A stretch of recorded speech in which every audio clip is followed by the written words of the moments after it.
भी बीजेपी के सबसे बड़े चेहरे, हाँ, संकट मोचक प्रधानमंत्री नरेंद्र मोदी होंगे। वही संकट हटने के लिए उतरेंगे क्या मैदान में? और राजनीतिक संकट की मैं बात कर रही हूं। जब तक प्रधानमंत्री नरेंद्र मोदी मोर्चा नहीं संभालेंगे, जीत नहीं मिलेगी, यानी या परेशानी का हल नसीब नहीं होगा। क्या प्रधानमंत्री नरेंद्र मोदी जब तक मोर्चा नहीं संभालेंगे, बीजेपी मुश्किल चुनौतियों से नहीं लड़ पाएगी? अगर ऐसा नहीं है तो बांकीपुर से बीजेपी कैसे हार सकती है? वहां तो नितिन नवीन मौजूद थे, बिहार के मुख्यमंत्री सम्राट चौधरी मौजूद थे।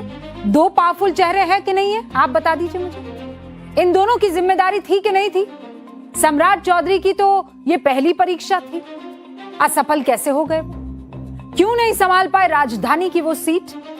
डबल इंजन की सरकार, वहां सांसद बीजेपी के, आस पड़ोस की सीटों के विधायक बीजेपी के या फिर एनडीए के, फिर कैसे हार गए? ये सवाल आज बीजेपी को खुद से पूछना पड़ेगा और ये सवाल हम भी पूछेंगे। और यही सवाल बिहार में विपक्ष को भी खुद से पूछना पड़ेगा।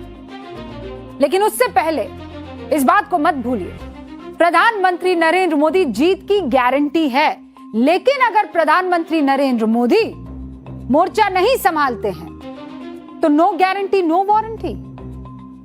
सीजेपी जब तक प्रधानमंत्री नरेंद्र मोदी ने आकर वो सेल्फी नहीं बनाई, जेनजी को अपने पक्ष में नहीं लिया, कॉन्फिडेंस में नहीं लिया, हालात जस के तस भी नहीं बदतर होते रहे। प्रधानमंत्री नरेंद्र मोदी के चेहरे पर लगातार बीजेपी एक से बढ़कर एक चुनाव जीतती चली गई है।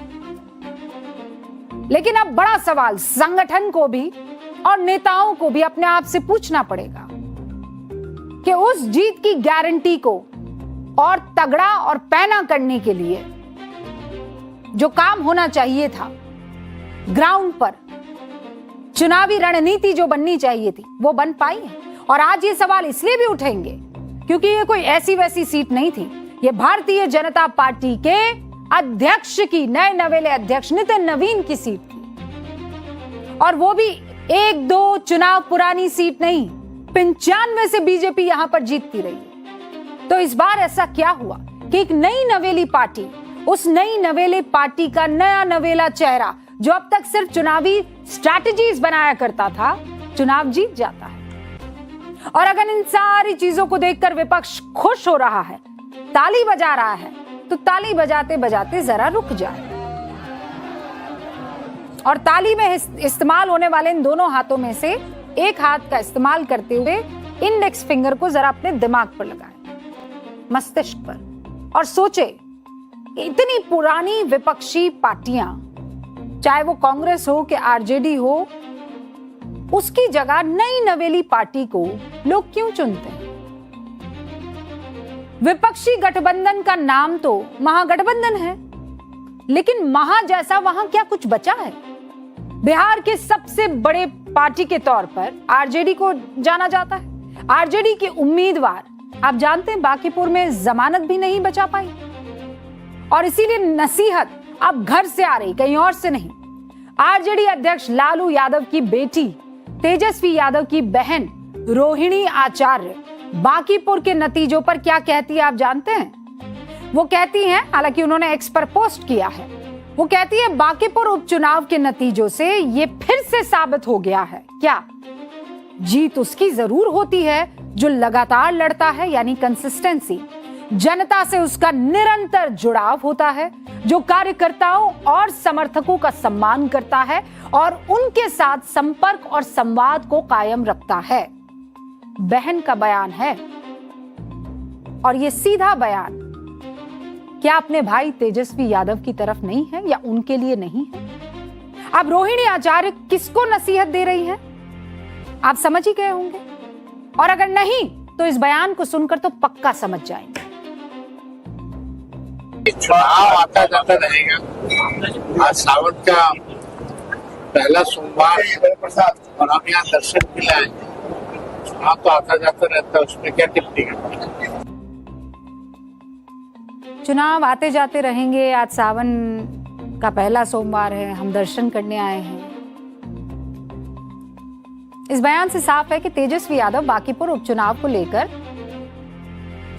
कितनी दिलचस्पी दिखा रहे हैं और इससे यह सवाल उठता है कि वो कितने सीरियस थे। अब ये बात सिंगापुर में बैठी उनकी बहन को तो समझ में आ गई, लेकिन बहन को तो घर से बाहर का रास्ता दिखा दिया गया था, फिर उनकी कैसे सुनी जाएगी। वो तो बिहार चुनाव के दौरान भी कह रही थी कि आरजेडी की रणनीति गलत है, पर उनकी बात सुनने की जगह उन्हें उनके दावों के मुताबिक गालियां देकर बाहर कर दिया गया। अब जो बिहार के मुद्दों को लेकर सीरियस ही नहीं होगा, बिहार उसे जगह कैसे दे देगा। जिसने सीरियस होकर सियासत की वो देश की सबसे बड़ी पार्टी को चौंका गया। और ये सिर्फ बिहार की कहानी नहीं है, राजनीतिक पार्टियों में जो जेनजी पार्टियां हैं, जेनजी पार्टियां समझ गए ना आप, नई नवेली पार्टियां, वो हर जगह विपक्ष को खा रही है, वो विपक्ष की जगह ले रही है। और इसकी वजह है गलत मुद्दों का चुनाव, असल मुद्दों से दूरी। एग्जाम्पल दूं आपको, संसद में नए हफ्ते की शुरुआत हो चुकी है, मतलब आज ही, लेकिन संसद के बाहर की तस्वीर बदली क्या? आप तस्वीरें दिखाइए संसद की जरा, ये देखिए। पप्पू यादव पर हमने लास्ट न्यूज की पाठशाला की थी, याद है आपको, एक्स्ट्रा क्लास से पहले। ये देखिए क्या आलम है। कट टू, मतलब वो फ्राइडे था, अब आ जाइए आज के दिन सोमवार, वही चीज, बस एक आध चीज बदल दी। क्या बदल दी? पप्पू यादव नहीं है, वो भगवा जो वस्त्र उन्होंने पहना था वो नहीं है, लेकिन हाँ, और वही लोग हैं जो विरोध कर रहे हैं, वही पेटी पड़ी हुई है, वही चंदा। अरे भैया, शुक्रवार को भी चंदा चोरी के मुद्दे पर संसद के बाहर विपक्ष ने सनातन धर्म को अपमानित करने वाला प्रदर्शन किया, सोमवार को फिर से वही प्रदर्शन। कुछ नया सोचो ना, बी क्रिएटिव पीपल।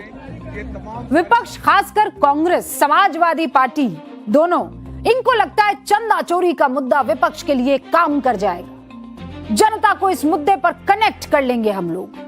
लेकिन जनता के लिए तो चंदा चोरी चुनावी मुद्दा है ही नहीं। और ये बात मैं नहीं कह रही हूं, ये बात कोई बीजेपी का आदमी नहीं कह रहा है, कांग्रेस के लोकसभा सांसद इमरान मसूद कह रहे हैं। नहीं यकीन होता? सुन लीजिए आप। चढ़ावा चोरी का मुद्दा कांग्रेस समाजवादी पार्टी खूब उठा रही है, लेकिन अब तक राहुल अखिलेश राम मंदिर नहीं गए, क्यों? देखिए, चढ़ावा चोरी खत्म हो गया। अब ये मुझे नहीं समझ में आता। हम लोग आज भी शोर कर रहे थे, भाई चंदा चोरी के अंदर सुप्रीम कोर्ट ने एसआईटी बना दी। सरकार क्या कहेगी? सरकार यही तो कहेगी एसआईटी बन गई, तो एसआईटी तो बन गई, सुप्रीम कोर्ट ने बना दी, उसकी रिपोर्ट आने दो, फिर हंगामा करेंगे। अभी तो छात्र हैं, छात्रों पे चलिए, अभी इधर उधर की बात क्यों हो रही है? छात्र पे चलिए, सीधी लड़ाई छात्रों के लिए लड़ी है। और देखिए ऐसा है, इमरान मसूद की कई सारी बातों से इत्तेफाक ना रखे कोई ना रखे, लेकिन ये शख्स ड्राइंग रूम में बैठकर तो सियासत नहीं कर रहा है। उत्तर प्रदेश की सीट संख्या 1 है सहारनपुर, लोकसभा सीट जो है ना, पहली है, वहां से चुनाव जीत कर आए, यानी लोगों के बीच में रहते हैं, तभी जाकर चुनाव जीते होंगे। और ऐसा तो है नहीं कि जो राहुल गांधी और बाकी तमाम लोग आरोप लगाते रहते हैं तो चुन चुन के ईवीएम एक को पसंद करती है और दूसरे को नहीं करती है। भाई जनता के बीच गए, मुद्दे समझे, तब जाकर चुनाव जीते। चुनाव लड़ने वाला नेता एक बार नहीं कई बार ये कह चुका है कि भाई ये मुद्दा नहीं काम करेगा। कौन सा? चंदा चोरी का। अभी तो छात्रों वाला, जेन-जी वाला मुद्दा एकदम स्ट्रांग है, तो फिर उसी पर टिकिए ना, कौन सुने। ग्राउंड की समझ इनको बैकडोर के शीर्ष के करीब पहुंचने वाले नेताओं से ज्यादा है, उसके बावजूद कोई नहीं सुन रहा है। ऐसा ही एक बयान समाजवादी पार्टी के राज्यसभा सांसद राम गोपाल यादव ने भी दिया था, वो भी सुना देती हूं आपको। वो गलत था, क्योंकि जो राम मंदिर में चोरी हुई है उससे संतों का कोई वास्ता नहीं, तो बेसिकली गलत चीज थी, होना नहीं चाहिए था, गलत। सवाल यह है कि समाजवादी पार्टी शुरुआती दिनों से राम मंदिर दान चोरी का मुद्दा उठा रही है। वो तो उठाएगी, उठाती रहेगी। कांग्रेस जब साथ आई तो विवाद घिर गया। अब दूसरी पार्टियों में कोई कमेंट नहीं करना।